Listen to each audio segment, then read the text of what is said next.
वैसे तो भारत भूमि ऐसी है कि यहाँ महिला माता के किसी शौर्य को गाने के लिए या उनके क्रियाओं के सम्मान के लिए किसी एक विशेष दिन की आवश्यकता नहीं है, किंतु फिर भी जैसे हर दिन रख दिया जाता है वैसे ही नारी के सम्मान में ये दिन भी रख दिया गया।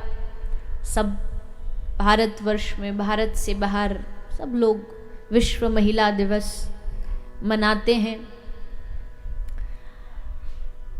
अब क्या कहें उस बारे में, ये तो शास्त्रों की आज्ञा है, शास्त्रों का प्रमाण है, वेद उपनिषदों का प्रमाण है। यत्र नार्यस्तु पूज्यन्ते रमन्ते तत्र देवता, ये प्रमाण है इस बात का कि भैया संसार में महिला जो होती है, नारी जो होती है, वो शक्ति का क्षमा रूपेण संस्थिता, दया रूपेण संस्थिता, शक्ति रूपेण संस्थिता, ऐसी उस नारी को पूरा विश्व प्रणाम करता है, तो हम भी प्रणाम करते हैं।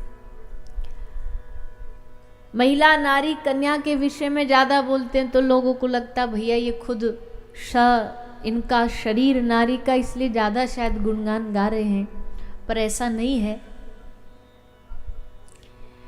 हम जानते हैं कि जो त्याग, जो समर्पण एक महिला अपने परिवार के लिए करती है वो शायद ही कोई कर पाता हो, क्योंकि सब कार्य करने के बाद भी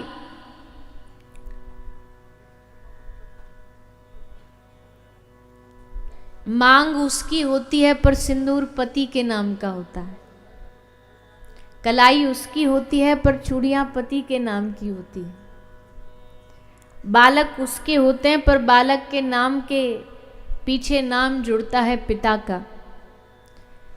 और न जाने कितनी ऐसी चीज़ें हैं जो नारी के त्याग को बताती हैं, नारी के समर्पण को बताती हैं।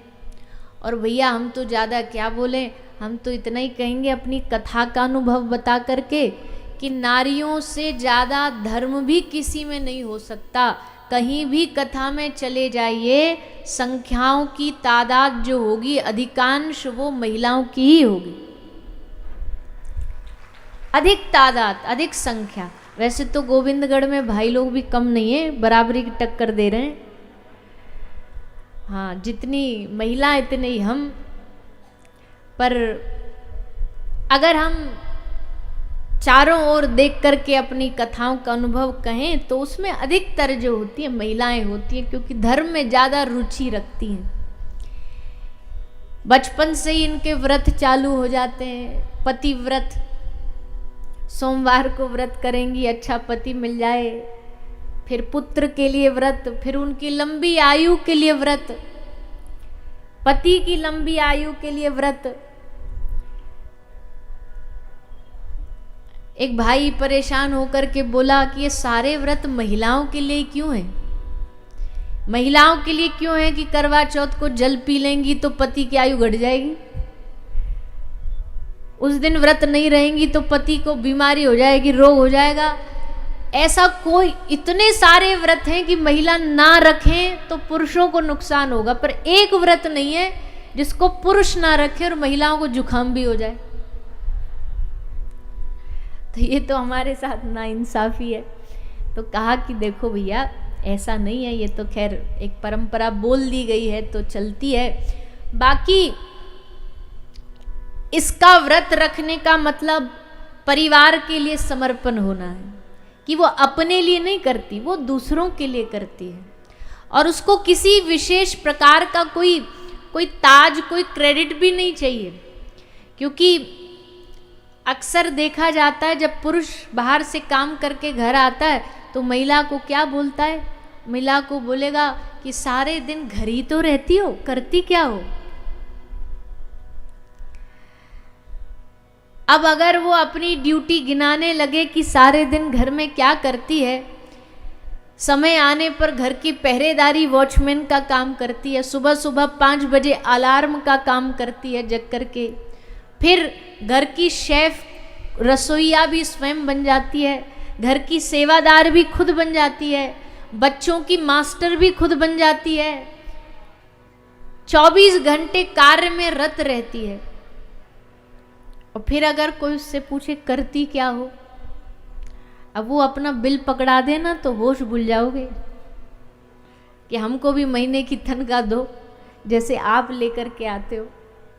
और एक्स्ट्रा और करती है।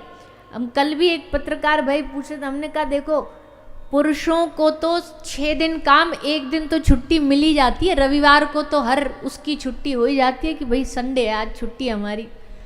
महिलाओं को छुट्टी तो छोड़ो, सप्ताह में संडे को और डबल काम हो जाता है, क्योंकि श्रीमान जी ये घर ही हैं आज, तो इनके ऑर्डर पर ऑर्डर आते हैं। अब चाय पकौड़ा मिल जाए बढ़िया सा, आज तो मन कर रहा है छोले भटूरे मिल जाए खाने को, तो और दिन तो बेचारी फिर भी, अब बच्चे घर पे संडे को उनके अलग ऑर्डर, मैया ये मिल जाए मैया वो, तो इनकी ड्यूटी तो डबल हो जाती है संडे को। होली दिवाली सबकी छुट्टियां होती है, पर माताओं का काम दुगना तिगना हो जाता है उन छुट्टियों में। तो भैया हम तो इतना ही कहेंगे, माताओं आप सब प्रणाम के योग्य हो, क्योंकि आप इतना अपने जीवन को समर्पित करती हो, अपने जीवन को अपने समाज में। और ये भारत देश ऐसा नहीं कि नारी कोई गृह कार्य के लिए ही हो। अगर उनको मौका और अवसर दिया जाए तो इस समाज को, देश को चलाने का काम भी एक नारी कर सकती है। आज भारत देश में देखो कितनी राजधर्म में, राजनीति में बड़े बड़े पदों पर नारी विराजमान है।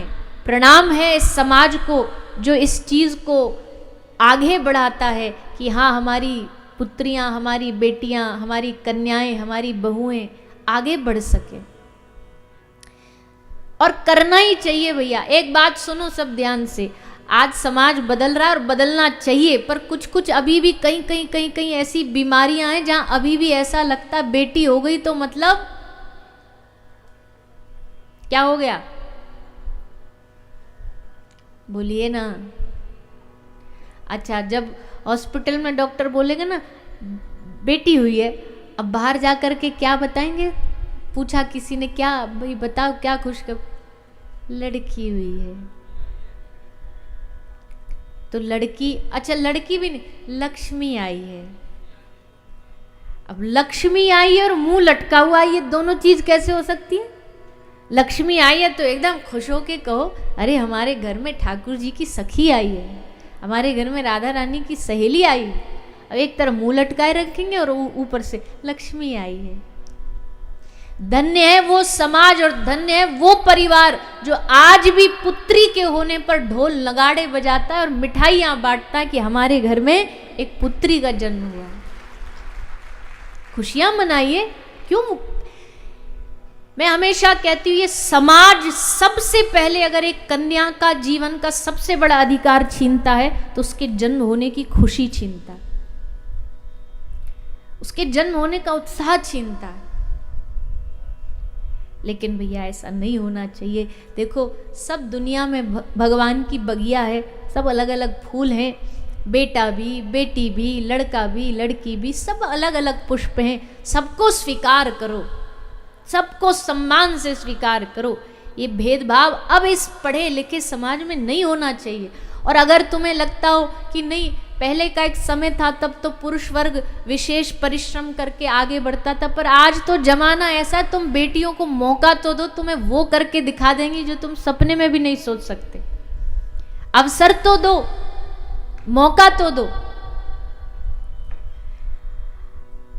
एक कविता हमारे दिल को बड़ी प्रिय, अक्सर हम उससे बोलते रहते हैं कथाओं में कि भैया बोए जाते हैं बेटे पर उग जाती हैं बेटियां।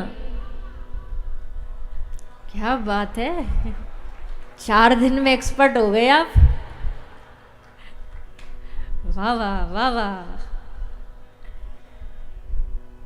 बोए जाते हैं बेटे पर उग जाती हैं बेटियां, खाद पानी दिया जाता है बेटों में पर लहराती हैं बेटियां।